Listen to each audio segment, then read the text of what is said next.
Hello, my name is Blake Higginbotham. Welcome to Home Family Gathering, where everyone has a place at the table in the Father's house. Thank you for joining us today. We're looking forward to connecting, communicating, corroborating, and collaborating with you. Remember this, you are loved, blessed, and highly favored.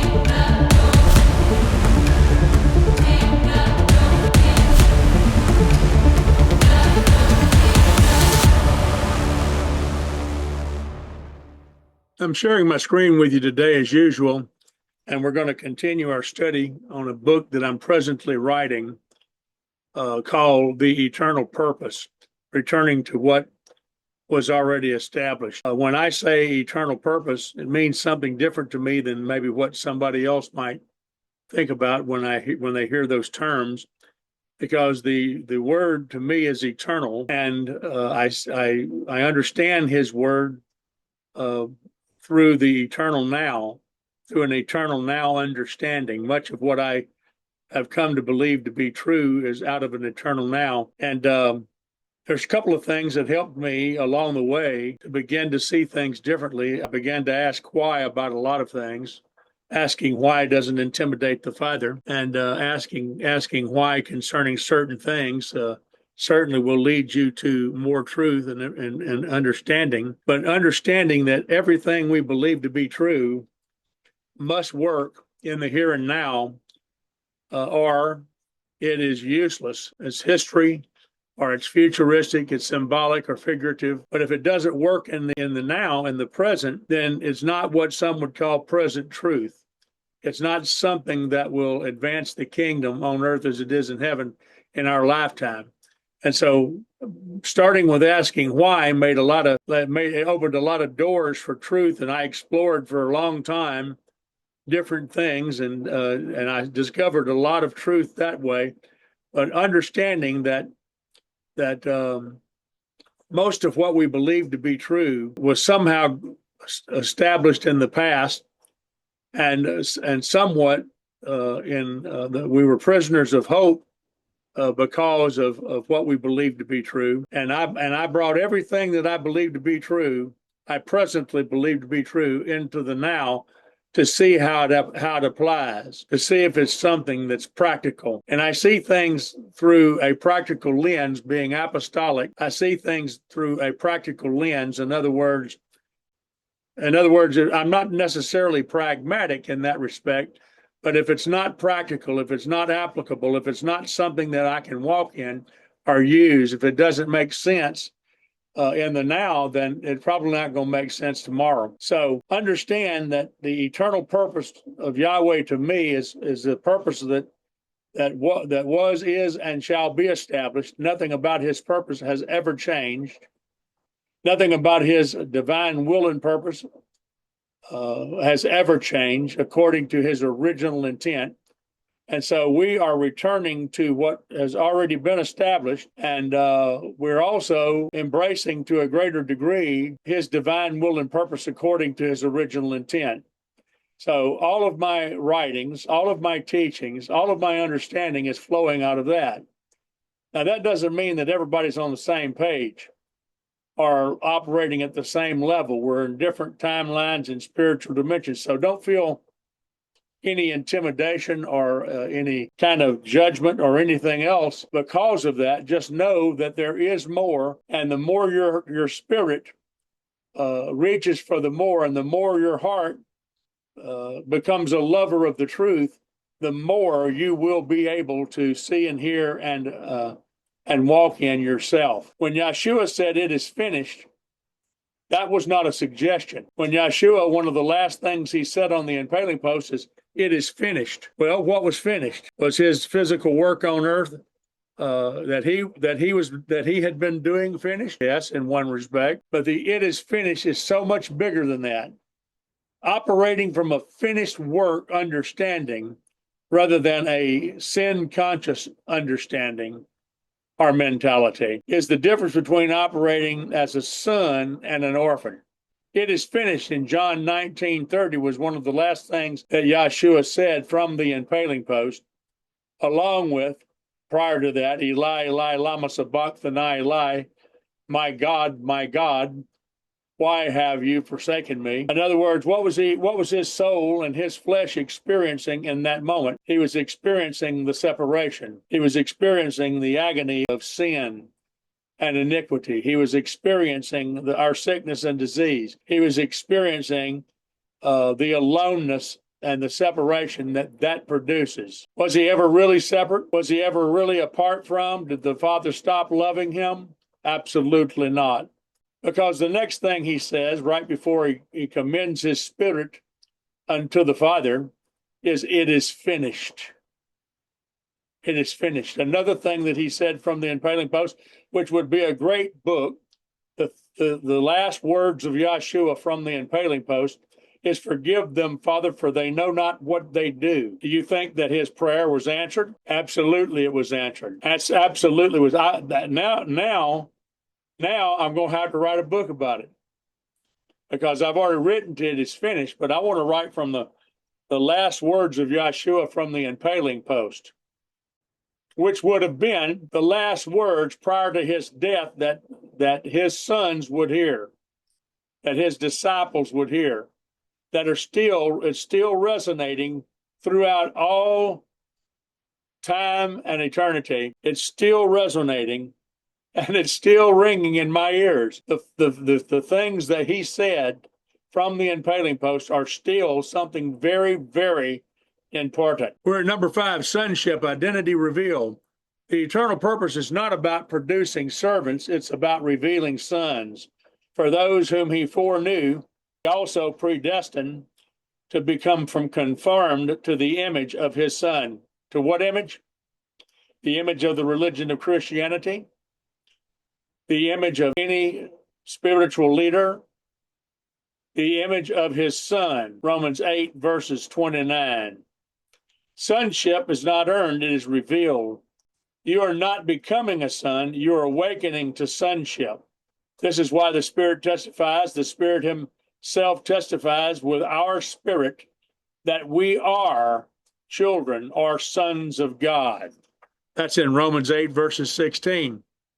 This is identity by revelation, not performance. There's nothing that you can do to become a son. There's nothing you can do to please God. There's nothing you can do to make him love you more or to gain acceptance and approval of him. There's nothing that you can do in yourself other than awaken to your sonship. Hallelujah.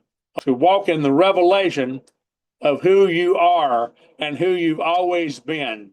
Number 6, the Ekklesia, the corporate expression. The eternal purpose is not individual only, it is corporate.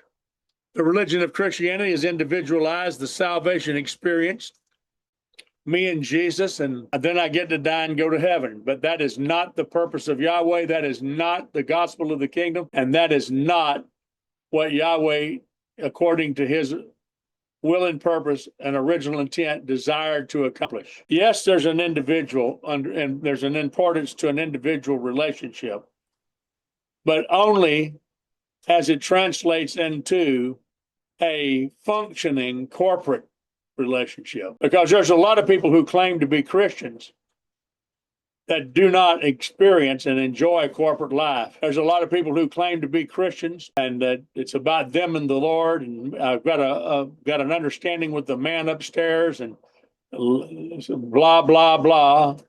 You know what I mean? And I'm not sure that they are where they think they are. They're certainly not where they think they are in their understanding.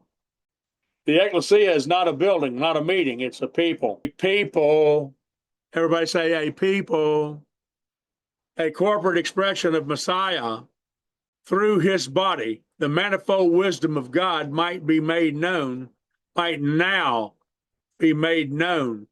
That the manifold wisdom of God might now be made known. You are part of something greater, not isolated identity, but unified expression.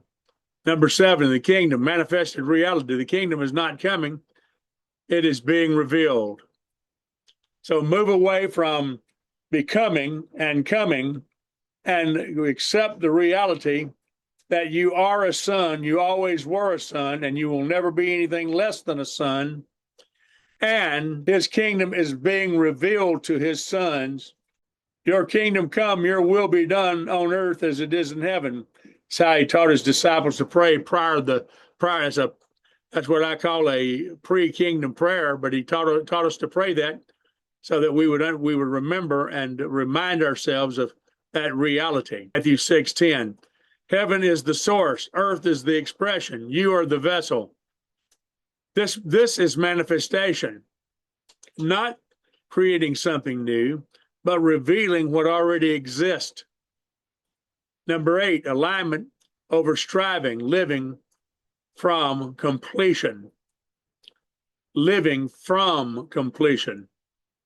The greatest shift is this, from striving to alignment. From striving to alignment. Israel struggled with Yahweh and finally acquiesced, and in some ways remembered his covenant. Not in all ways, but in some ways. Our striving stopped with the finished work of Yeshua on the impaling post. Our striving stopped. Now it's about alignment. Proper alignment through a change of heart, mind, attitude, and ways. Proper alignment.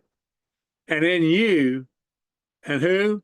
And in him, you have been made complete. Colossians 2:10. Striving says, I must become.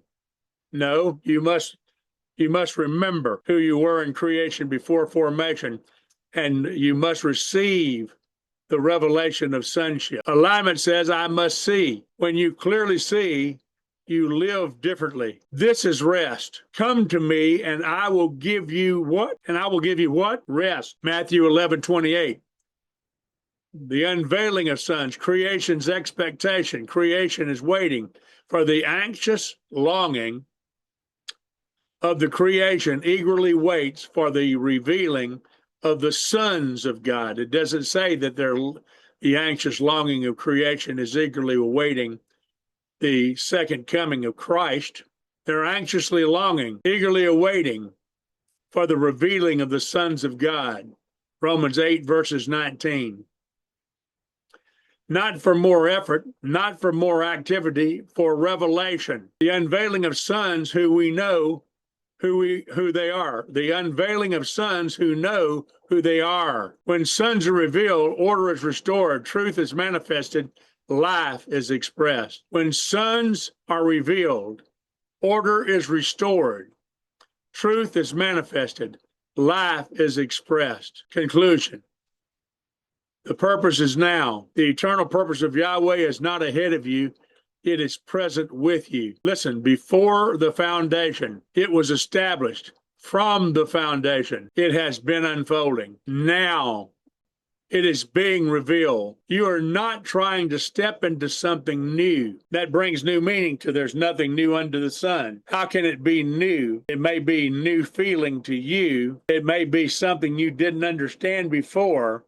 But there is a revealing that is taking place, a revealing of his sons and a revealing of his kingdom. But you must be born again of the Spirit to see the kingdom. You must be born again of the water and of the Spirit to enter the kingdom. So where does that put a large majority of those who call themselves by the name of Christ? You are awakening to what always has been true. You're awakening to what has always been true. This is your life, rooted in eternity, revealed in time, and expressed through you. The invitation is simple. See clearly, align fully, and live boldly. See clearly, align fully, and live boldly. Because the eternal purpose is not coming, saints. It is here. The core revelation. This teaching reveals one central truth. What Yahweh established before the foundation of the world is now being revealed from the foundation of the world through Messiah and his sons. Through Messiah and his sons. Your identity originates in eternity, not time. Messiah is the center and fulfillment of all things. Messiah is the center and fulfillment of all things. The cross reveals what he already finished. Sonship is revealed, not earned. The Ekklesia is the corporate expression of this purpose. The kingdom is now being manifested. Life is lived through alignment, not striving, not struggle, not pain and suffering, which there may be some, but you have to understand something. Remember this, he suffered first. Creation is waiting for the unveiling of sons. You are not becoming, you're being revealed. And as you see this truth, you begin to live it. This is the eternal purpose of Yahweh. Not seen. Whoa, saints. Thank you for joining us today. You are always welcome. And until next time, this is Blake Higginbotham with Home Family Gathering. You can find all of my books and music at www.books.blh.me and www.musicbyblh.me. Blessings to you and your household and family. Home Family Gathering is a listener-supported ministry and we appreciate your support. Apostolic Kingdom Alliance and Blake Higginbotham are supported by the generous contributions of friends and family. We are grateful for your continued support in the ongoing work of Apostolic/Kingdom Ministry. Thank you.